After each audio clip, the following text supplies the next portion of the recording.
Lacrime di rabbia per una fine assurda. Così hanno aspettato che il feretro di Gloria Simeonato, la tredicenne morta dopo un incidente stradale mentre era in bici, entrasse nel piazzale antistante la parrocchia di Santa Maria dell'Assunta, in piazza all'Arma dei Carabinieri.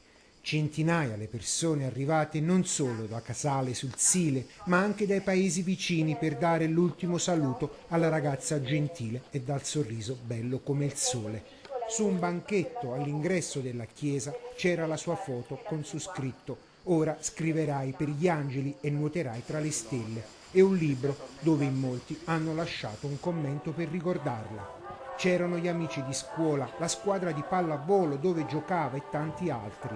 Un silenzio rigato dai pianti dei ragazzi che hanno voluto accompagnare fino all'ultimo viaggio la salma di Gloria coperta da fiori colorati. 5 giorni di agonia e il cuore che si ferma.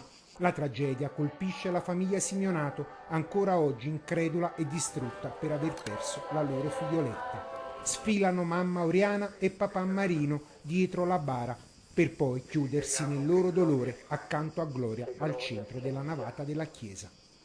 E oggi possiamo dire quanto ci manca, quanto importante è stata la sua presenza, vulcanica, dirompente, così come sapeva essere, discreta, attenta a tutti.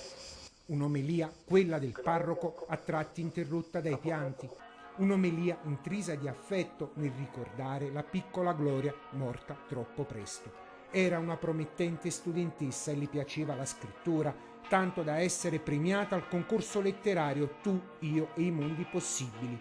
Una storia dal finale maledetto che ha lasciato la comunità senza la loro figlia prediletta.